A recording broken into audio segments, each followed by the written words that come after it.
Hello guys, welcome back to my channel Debaran 708। কেমন আছো তোমরা? আই হোপ তোমরা সবাই খুব ভালো আছো, আমিও ভালো আছি। আজকের ব্লগটা হলো কুমারটুলিতে যাব, কারণ বাঙালির সেরা পুজো দুর্গাপূজা চলে এসেছে আর মাঝখানিক বাকি। তাই আজকে কুমারটুলিতে যাব, প্রতিমা দেখবো। চলো আমার সাথে তোমরাও কুমারটুলিতে।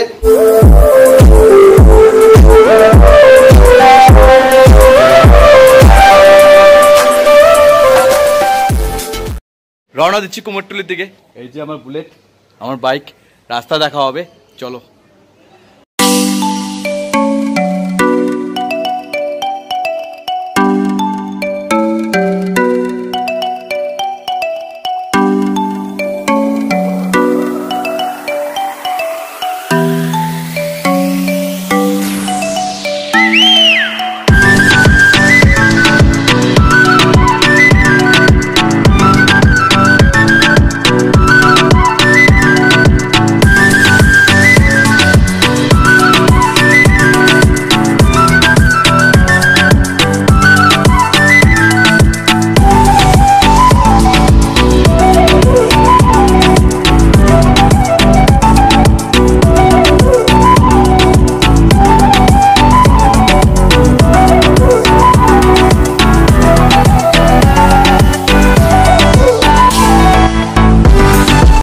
গাইস, চলে এসেছি কুমারটুলিতে। আমরা ভিতরের দিকে যাচ্ছি। পেছনে একটা শিব ঠাকুর আছে, চলো ভিতরের দিকে যাচ্ছি।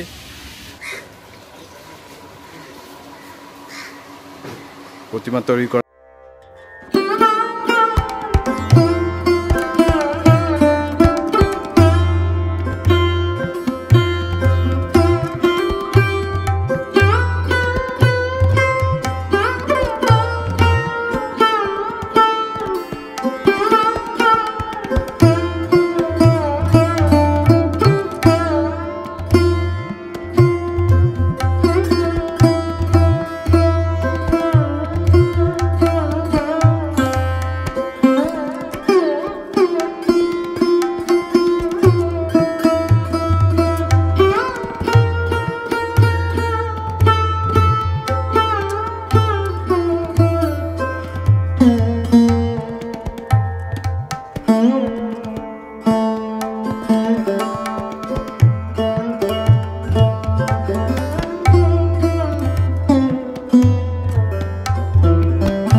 খুব সুন্দর লাগছে দেখতে।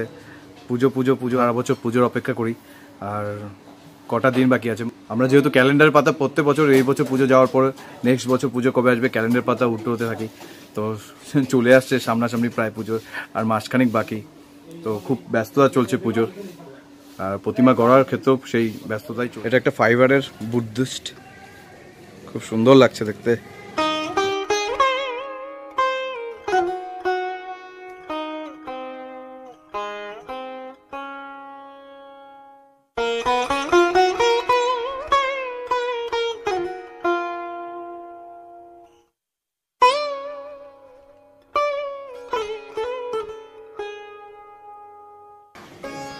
সময় তো আর নেই হাতে।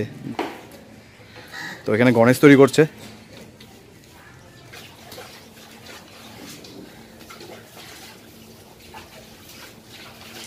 চলে আসছি আরেকটা কারখানায়, প্রতিমা তৈরি করার কারখানায়। এই যে ভিতরে দেখো কাজ হচ্ছে। চলো তোমাদের আরও প্রতিমা দেখাই, মানে তৈরি হচ্ছে। এত সুন্দর, মানে অলংকার দিয়ে তৈরি, এক সাজের খুব সুন্দর প্রতিমাটা তৈরি করেছে এখানটায়।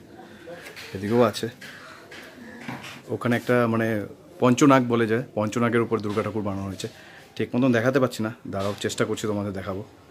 দেখো কত সুন্দর হয়েছে। আমি পুরোটা তুলতে পারছি না, কারণ ঠাকুরের পেছনে আরেকটা ঠাকুর রাখা আছে। তো আমি এখান থেকে তোমাদের মুখটাই দেখাতে পারছি। এই যে পঞ্চনাগের উপরে ঠাকুরটা বানানো হয়েছে।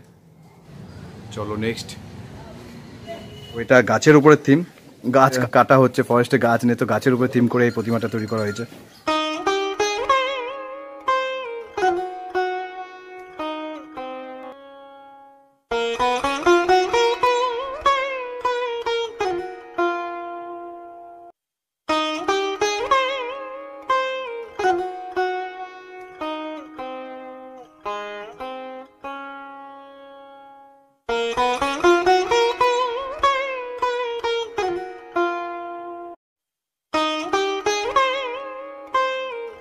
আমাদের মাঝে একজন শিল্পীকে পেয়ে গেছি, ওই যে দাঁড়িয়ে আছে কাজ করছে, তার সাথেও একটু কথা বলিয়ে নিব।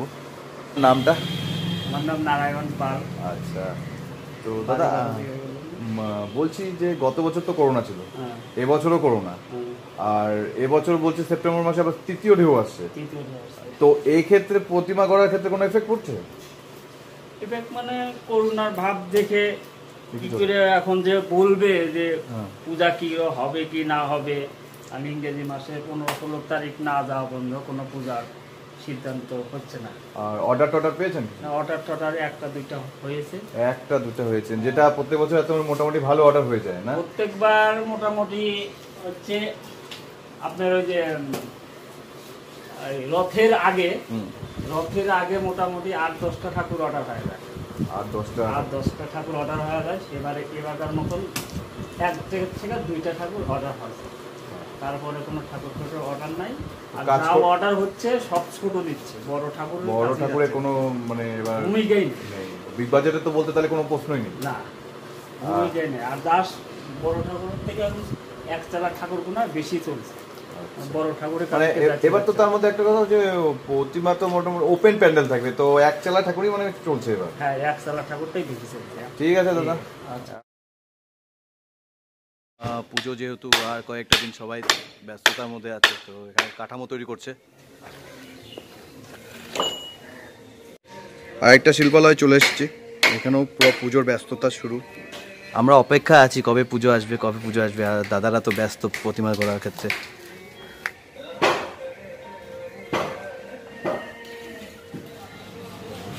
এখানেও কিছু কিছু প্রতিমা তৈরি হয়েছে, আর এবার সব জায়গায় দেখছি মানে একই বড় প্রতিমা খুব কমই দেখা যাচ্ছে, সব ছোট প্রতিমা।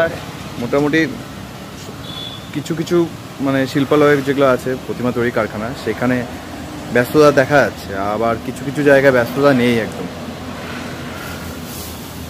তো এখানে কাজ মোটামুটি ভালোই আছে, দেখছি কাজ করছে সবাই। পুজো আর বেশ মাসখানেক আছে, তো এখানে প্রচণ্ড ব্যস্ত কাজে এরা। আমাদের সামনে একজন শিল্পীকে পেয়েছি, বাবার সমতুল্য বয়স, তো আমি তো কাকুই ডাকবো। কাকুর সাথে একটু কথা বলে নিই কেমন ব্যস্ততা চলছে করোনার মধ্যে, কারণ তৃতীয় ঢেউ যেহেতু সেপ্টেম্বরে চলে আসবে, তো আমরা পুজোটা অনুভব করতে পারবো, দেখতে পাবো নাকি সেটাই জানার জন্য। যে মণ্ডপে ঠাকুর তো যাবে ঠিকই, কিন্তু সেইভাবে যেটা আমরা 2019-এ পেয়েছি সেরকম কি ঠাকুর এবারও কি দেখা যাবে, সেটাই একটু জিজ্ঞাসা করে দিই। দেখো আপনার নামটা? আমার নাম বিনয় পাল। বিনয় পাল। দেখো প্রত্যেক বছর তো পুজো মানে আমরা 2019-এর পুজো তো দেখছি মোটামুটি ঠাকুর মণ্ডপে দেখা গেছে, তো এবারও তো ঠাকুর দেখা যাবে, কিন্তু 2019-এ যেভাবে আমরা ঠাকুর দেখতে পাচ্ছি মানে প্রতিমা মণ্ডপে গেছে, থিমের পাওয়া গেছে, অনেক রকমের প্রতিমা দেখতে পাচ্ছি। এবছর কি এরকম চাহিদা কিছু পাওয়া যাবে? বোঝা যাচ্ছে না এখনো কিছু বোঝা যাচ্ছে না।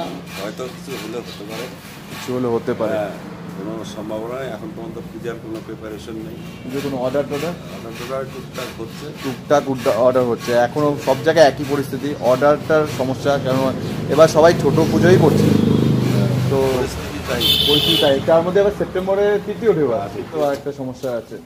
সমস্যা তো আছে, তৃতীয় ঢেউ আসলে পরে তো আমাদের খুবই অসুবিধা হয়ে যাবে। আচ্ছা, আর এমনি কারিগর কেমন, কাজকর্ম কেমন চলছে? কাজকর্ম তো করা হচ্ছে, হ্যাঁ, কিন্তু কি হবে কিছু বলা যাবে। তো বুঝতেই পারছো এখানেও পরিস্থিতি এক, তো কি বলবো আর। এবার পুজো যে আমরা দেখবো কেমন করে, মণ্ডপে তো ঠাকুর প্রতিমা তো যাবেই নিশ্চয়ই, আর পুজোটা আমরা অনুভব করতে পারবো নাকি আসলেও সেটা, কারণ করোনার জন্য আমরা হয়তো এবার পুজো ঠিক মতন বেরোতে পারবো না বাড়ির থেকে, কারণ যেহেতু তৃতীয় ঢেউ আসছে, তো তৃতীয় ঢেউতে প্রচণ্ড স্ট্রিক্ট এখানকার প্রশাসন। তো এবার পুজো কী হবে ঠাকুরই জানে, একমাত্র মাই জানে। সুন্দর লাগছে পিছনে শিব, আর ঠাকুরটা দেখো এত সুন্দর বানিয়েছে। সবাই কাজে ব্যস্ত, যেহেতু পূজার মাসখানেক বাকি আছে। ভিডিওটি এখানে শেষ করছি, আর আমার ভিডিও যদি তোমাদের ভালো লাগে তো প্লিজ সাবস্ক্রাইব করবা, কমেন্ট করবা, শেয়ার করবা, লাইক করো, আর বেল আইকনটা অবশ্যই প্রেস করো। আবার নেক্সট ভিডিওতে অবশ্যই দেখা হচ্ছে। বাই।